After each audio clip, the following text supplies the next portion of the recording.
सुर्खियों के बाद खबरों को विस्तार से देखेंगे। सबसे पहले बड़ा अपडेट जो अब हुआ है वो है कोरोना की वजह से 3 मई तक लॉकडाउन है। 32वां दिन आज है और आज से गृह मंत्रालय ने देश के सभी राज्यों और केंद्र शासित प्रदेशों में रजिस्टर्ड दुकानों को कुछ शर्तों के साथ खोलने की इजाजत दी है।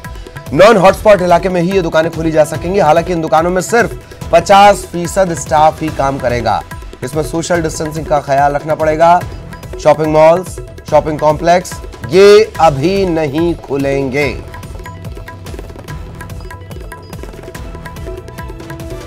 तो देश में सभी दुकानें खुल सकेंगी, लेकिन इसके नियम रहेंगे, नियमों का पालन करना होगा।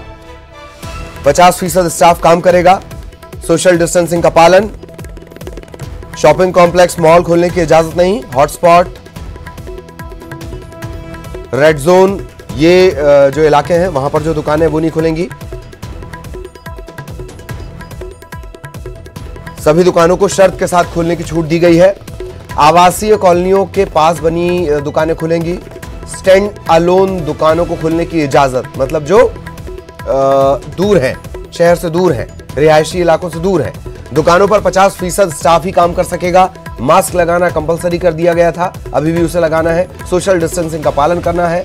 केंद्रीय गृह मंत्रालय ने आदेश जारी किया। शॉपिंग कॉम्प्लेक्स और मॉल इन्हें अभी भी खोलने की इजाजत नहीं मिली है। हॉटस्पॉट और रेड जोन में अगर आप के इलाके आ रहे हैं तो वहां पर भी दुकानें नहीं खुलेंगी।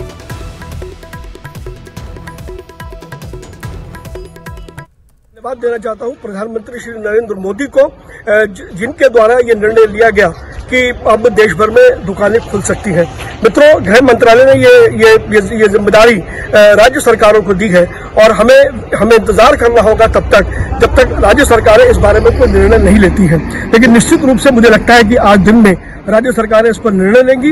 मैं आप सब लोगों से ये कहना चाहता हूं कि जब भी दुकान खुलने का मौका आए, सबसे पहले आप अपनी दुकान को सैनिटाइज करें, अपनी मार्केट को सैनिटाइज करें और सुरक्षा के उपकरण जैसे मास्क है, ग्लव्स है, सैनिटाइजर है, उनका लगातार उपयोग करें और सोशल डिस्टेंसिंग बनाए रखें। बहुत बहुत धन्यवाद। बहुत बहुत। लॉकडाउन के दौरान ही केंद्रीय गृह मंत्रालय ने एक बड़ा फैसला लिया है, जिसके चलते देश में सभी दुकानें शर्तों के साथ खोली जा रही हैं। आज से आपको बता दें कि कल देर रात जो ये ऑर्डर सामने आया था उसमें साफ किया गया है कि सभी दुकानों को खोला जाएगा, लेकिन जिन इलाकों में कंटेनमेंट जोन्स होंगे या हॉटस्पॉट्स होंगे वहां ये दुकानें नहीं खोली जाएंगी। इसमें एक शर्त ये भी है कि जो भी मल्टी ब्रांड या सिंगल ब्रांड जो स्टोर्स होंगे या यूं कहें जो मॉल्स होंगे उनको भी इसमें छूट नहीं दी गई है। वहीं साथ ही साथ अहम बात यह भी है कि जहां ये दुकानें खुलेंगी वहां पर सभी लोगों को सोशल डिस्टेंसिंग, मास्क पहनना उनके लिए अनिवार्य होगा और साथ ही साथ जो दुकानें हैं वहां पर 50% स्टाफ ही काम कर पाएगा। तो एक बड़ी राहत है तमाम दुकानदारों के लिए, छोटे दुकानदारों के लिए। इस ऑर्डर में एक खास बात यह भी है कि इसमें म्युनिसिपैलिटी और नॉन म्युनिसिपैलिटी एरिया में फ़र्क किया गया, यानी कि जो म्युनिसिपल इलाकों में जो दुकानें आएंगी वहाँ पर जो मार्केट एरियाज़ है, जो बड़े मार्केट स्पेसेस हैं, उनको बंद रखा जाएगा, वहाँ पर ये छूट नहीं मिलेगी। लेकिन जो नॉन म्युनिसिपैलिटी यानी शहरों के बाहर जो एरियाज़ हैं वहाँ पर अगर ऐसे कोई मार्केट प्लेसेस हैं तो उनको छूट मिलेगी। तो कुल मिला के एक बड़ी राहत न सिर्फ छोटे दुकानदारों के लिए बल्कि इकोनॉमी के लिए भी। हालांकि आपको ये भी याद दिला दें कि प्रधानमंत्री मोदी सोमवार को सभी मुख्यमंत्रियों के साथ बैठक करने वाले हैं और 3 मई को जो लॉकडाउन खत्म हो रहा है उसको लेकर इस बैठक में चर्चा होगी। उससे पहले पूरे देश के लिए एक बड़ी राहत है, लेकिन जरूरत इस बात की है कि जब आप मार्केट जाएं भी तब भी आप सोशल डिस्टेंसिंग का पालन करें और साथ ही साथ मास्क जरूर पहनें। और दुकानदारों के लिए जरूरी है कि वो अपने यहाँ पर 50% स्टाफ को ही काम पर बुलाएं। कैमरामैन चंद्रदेव के साथ शैलेंद्र वांगू, न्यूज़ 18 नेटवर्क, नई दिल्ली। और कैबिनेट सचिव की अहम बैठक होनी है। सभी राज्यों के मुख्य सचिव और डीजीपी के साथ बैठक। केंद्र के दुकानों के खोलने के आदेश पर चर्चा होगी। पीएम की मुख्यमंत्रियों के साथ बैठक होनी है और उससे ठीक पहले कैबिनेट सचिव राज्यों में चर्चा कर लेंगे, राज्यों की स्थिति को लेकर चर्चा कर लेंगे। राज्यों से इनपुट, जरूरी जो इनपुट है वो ले लेंगे और उसके बाद जो 3 मई की स्थिति है, 3 मई से पहले स्थिति पूरी क्लियर करनी है ताकि 3 मई को कोई अहम फैसला लिया जा सके।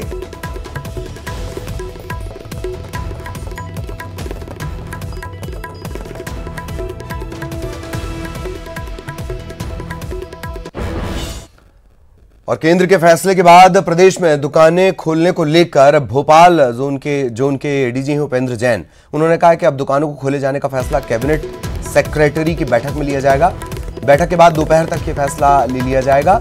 हालांकि ये पहले ही साफ किया जा चुका है कि स्थितियां कम से कम जो रेड स्पॉट हैं मध्य प्रदेश के, इसमें इंदौर शामिल है, उज्जैन शामिल है, भोपाल शामिल है, वहां पर दुकानें नहीं खोली जाएंगी। ऐसी स्थिति तो नहीं बनने दी जाएगी कि आम आदमी का सीधा जो मूवमेंट है वो सड़कों पर हो जाए।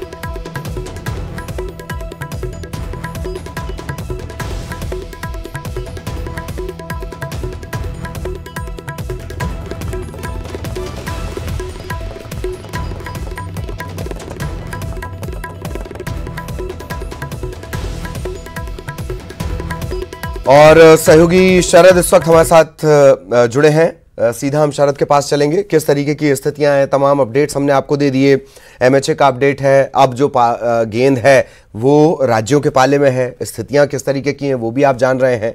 सहयोगी शरद आपको नजर आ रहे होंगे। शरद, सबसे पहले तो दुकानों के खुलने का नियम और उसको लेकर राज्यों को दिए गए अख्तियार, अब राज्यों के विवेक का मसला है, एक बात। दूसरी बात, आज कैबिनेट सचिव इनपुट भी लेंगे अलग अलग राज्यों से। तमाम जो भी फैसले लिए जाएं, पर यह तय है कि भोपाल, इंदौर, उज्जैन, इनका संघर्ष, इनका जो संयम है वो थोड़ा इनको बरकरार रखना पड़ेगा। शरद,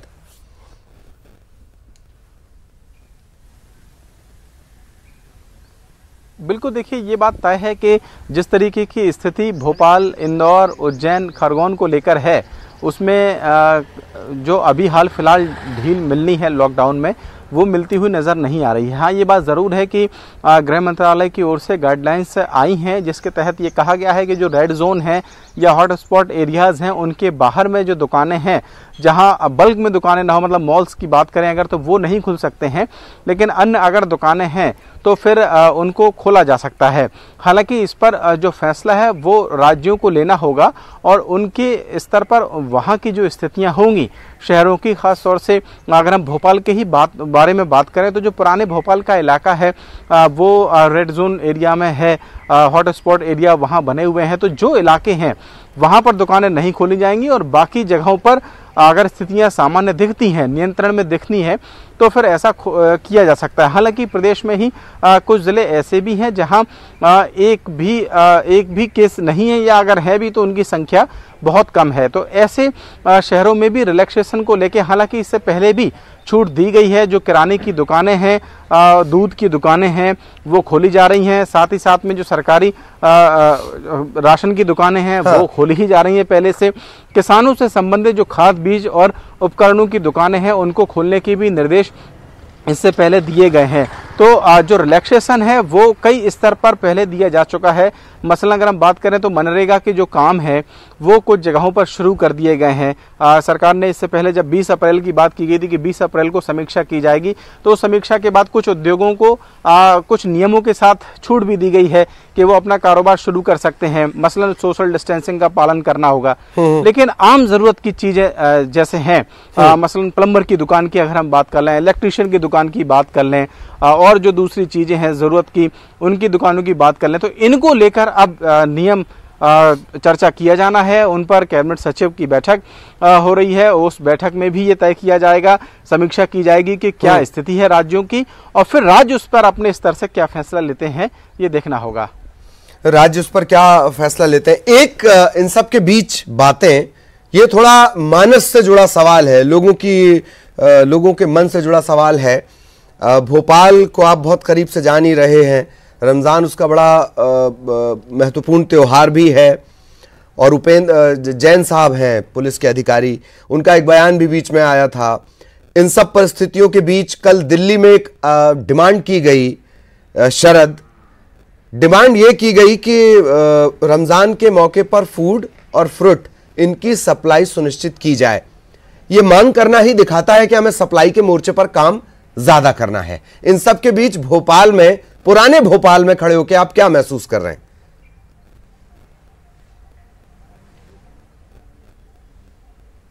हाँ बिल्कुल, आपने ये बात सही है, ये स्वाभाविक सी भी बात है क्योंकि रमज़ान का मौका है और इस तरीके की जो ज़रूरी चीज़ें हैं उनकी ज़रूरत होती है। हालांकि मैं एक बात स्पष्ट कर दूं कि इससे पहले भी मध्य प्रदेश के अगर हम संदर्भ में बात करें और भोपाल के संदर्भ में बात करें तो प्रशासनिक तौर पर ये साफ किया गया है कि जो फल सब्जियां हैं इनकी सप्लाई में किसी तरीके की कोई परेशानी न की जाए। रही बात इनकी सप्लाई को लेकर, तो फिर ये बात जरूर है कि इनकी सप्लाई आखिरकार कैसे की जाए। इसके लिए एक सिस्टम बनाने की कोशिश की गई जिसमें यह तय किया गया कि जो ऑनलाइन डिलीवरी है वो की जा सकती है। अगर कोई व्यक्ति सामान मंगाना चाहता है तो उसको ऑर्डर कर सकता है और वो सामान उसके घर तक पहुंच सकता है। इसके बाद नगर निगम ने एक और व्यवस्था की जिसके तहत घर घर जो राशन है वो और फल और सब्जियां पहुंचाने की जो व्यवस्था है वो की गई। वार्ड स्तर पर गाड़ियां लगाई गई हैं जो सब्जियां और जरूरी फल जो लगता है कि पहुंचा जा सकते हैं, जिनकी सप्लाई आसानी से हो रही है उनकी सप्लाई की जा रही है। तो इस तरीके के कदम तो उठाए गए हैं। अब इसमें और क्या रिलैक्सेशन हो सकता है ये देखने वाली बात होगी।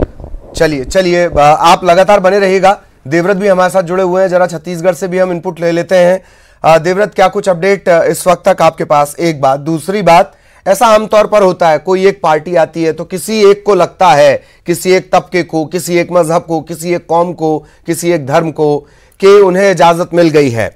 रायपुर ने बहुत अच्छा नहीं किया है सोशल डिस्टेंसिंग और लॉकडाउन के नियमों को लेकर। छत्तीसगढ़ ने टोटल क्या स्थितियां? अगर बात की जाए कि हॉटस्पॉट की, कि कोरबा जिला जो है वही छत्तीसगढ़ में हॉटस्पॉट बना हुआ है, जबकि राजधानी समेत जो यहाँ के 4 जिले हैं, दुर्ग, राजनांदगांव, बिलासपुर, ये तमाम जिले जो है वो ऑरेंज जोन की श्रेणी में आ गए हैं। और इसके अलावा आपको बता दूं कि जो बाकी 23 जिले हैं वो ग्रीन जोन में हैं। ऐसे में यहाँ पर अभी देखा जा रहा है कि आंशिक छूट पहले से ही राजधानी में दी जा चुकी है। और फिलहाल जो मैं मेन मार्केट के इलाके में हूँ, जो मालवीय रोड, जहाँ पर तमाम सारी दुकानें जो है वो आपको दिखाई देंगी। और अभी आप देखिए कि लोगों की आवाजाही दिखाई दे रही है, वो सुबह से ही इस तरह से सड़कों पे ये 10:11 का सीन, पहले से ही 10:11 का सीन है। जैसे जैसे और ऐसे में भीड़ को कंट्रोल करना काफी मुश्किल यहाँ पे जिला प्रशासन के लिए हो गया था। लेकिन आज जिस तरह से केंद्र के निर्देश आए हैं उसके बाद से आप देखिए कि और ज्यादा भीड़ बढ़ी है। ये पूरा इलाका आप देखिए कि किस तरह से लोगों की भीड़ यहाँ पर दिखाई देगी। तो एक तरह से ये जरूरी है कि तमाम जो गाइडलाइन जारी की जा रही है उसमें इन बातों का भी ध्यान रखा जाए कि एक साथ भीड़ न बढ़े, क्योंकि कोरोना का खतरा जो है वो अभी तक के खत्म नहीं हुआ है। ये मार्केट में जिस तरह से लोगों की भीड़ भी है वो भी आपको दिखाई देने लगेगी। और खास बात ये भी यहाँ पर कि जो दुकानों का खुलने का समय है वो अलग अलग तरह से निर्धारित किया गया था, जिसमें बहुत ज्यादा जरूरी जो चीजें हैं उनकी दुकानों का खुलने का समय जो है वो शाम 4 बजे तक के बढ़ाया गया था। इसके साथ ही अलग अलग चीजों में अलग अलग राहत दी गई है। प्लम्बर, इलेक्ट्रीशियंस की दुकान जो है वो सुबह 11 बजे से लेकर के 2 बजे तक के खुले रहेंगी। ये पहले आदेश जारी कर दिया गया था। ऑप्टिकल की दुकानें हैं ये 2 बजे तक के रहेंगी। इसके साथ ही लेकिन चुनौतियां बड़ी हैं। कुछ राजनेताओं को ये चाहिए कि वो थोड़ा फेसबुक वगैरह से ध्यान हटाएं, कौन क्या लिख रहा है उनके बारे में, इससे ध्यान हटा के थोड़ी जिम्मेदारी छत्तीसगढ़ और रायपुर की भी वो संभालें, उन्हें संभालना चाहिए। आप दोनों का बहुत बहुत शुक्रिया। ब्रेक के लिए रुक रहे हैं और ब्रेक के बाद आपका स्वागत है। कोरोना काल में जैसे ही लोगों को यह पता चला कि च्यवनप्राश और शहद के सेवन से शरीर की प्रतिरोधक क्षमता, इम्यूनिटी विकसित होती है, उसके बाद से ही लोगों में च्यवनप्राश खरीदने वालों की संख्या में इजाफा हुआ है। लोग बड़ी संख्या में मेडिकल की दुकानों में खरीदी कर रहे हैं। दुकानदारों की माने तो बिक्री में तकरीबन 30% का उछाल आया है।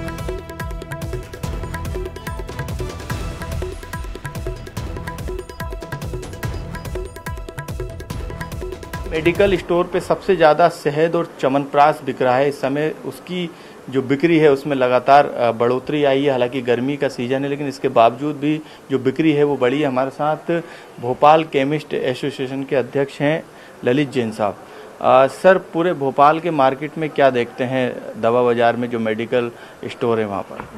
भोपाल में जितने भी दवा वाले एक तो सेवा भाव से काम तो कर ही रहे हैं, लेकिन वर्तमान में स्थिति यह है कि सैनिटाइजर, हैंड वॉशेस और मास्क और ग्लव्स, इसकी एक विशेष उपलब्धता तो अपनी जगह है, लेकिन लोगों में अवेयरनेस भी बढ़ गई है और एडवर्टाइजमेंट के माध्यम से चीज़ कही जा रही है उसका लोगों पर असर भी हुआ है। तो the person those who are really conscious वो इसका यूज कर रहे हैं, और ये एक अच्छा संदेश है। कोरोना से लड़ने के लिए एक अच्छी पहल भी है। बाकी जो दूसरी चीज़ों का आपने जिक्र किया, जैसे च्यवनप्राश का या इनका, इसमें यह है कि जो इम्यूनिटी बढ़ने वाली बात है, वाइटलिटी जब हमारी बढ़ेगी तो उससे लड़ने की क्षमता हमारे अंदर आएगी। च्यवनप्राश हुआ, शहद हुआ, ये ऐसे आइटम्स है कि इसके अंदर किसी सलाह की जरूरत नहीं है, आदमी ले भी तो। आप लोग को मिल रहा है, इसकी उपलब्धता हो रही है, जो डिमांड बढ़ रही मार्केट में? तो मैं भोपाल कलेक्टर को और भोपाल डीआईजी को बहुत बहुत साधुवाद धन्यवाद दूंगा कि प्रशासन का जितना सहयोग है उसमें कोई दोराय नहीं है। ना हमको आने में दिक्कत हो रही है, ना माल के आने में दिक्कत होती है। ये व्यवस्था कम तो नहीं पड़ रहा है? नहीं, स्टॉक अभी कम नहीं पड़ रहा है। पाइपलाइन में बहुत माल रहता है और हिंदुस्तान की मैन्युफैक्चरिंग यूनिट्स दमदार हैं, तो माल मिल रहा है लोगों को, कोई दिक्कत अभी तक तो नहीं है। जी बिल्कुल, ये थे ललित जैन जो कि पूरे भोपाल की जितनी भी मेडिकल स्टोर्स हैं उस पर नज़र रखते हैं, और जो अभी तक का जो आंकड़ा निकल के आया है एक अनुमानित, उसके तहत करीब 30% तक जो है शहद और च्यवनप्राश की बिक्री में बढ़ोतरी हुई है। उसकी एक खास वजह भी उन्होंने बताई है। कैमरामैन दीपक के साथ मनोज राठौर, न्यूज़ 18 भोपाल। और लॉकडाउन में दिन रात ड्यूटी करने वाले पुलिसकर्मियों का मनोबल बढ़ाने और तनाव को दूर भगाने के लिए गुना में अनूठे इवेंट का आयोजन किया गया। कोरोना ड्यूटी में तैनात पुलिसकर्मियों ने देशभक्ति गीतों पर जमकर डांस किया। सिटी कोतवाली थाना परिसर में सीएसपी नेहा ने गाना गाया तो पुलिसकर्मियों ने ठुमके लगाए। टीआई अवनीश शर्मा द्वारा इस छोटे से इवेंट को टीम के मनोबल को बढ़ाने के लिए इरादे से आयोजित किया गया था। थाने परिसर में कुछ देर थिरकने के बाद ये पुलिस वाले वापस कोरोना से जंग में लौट गए।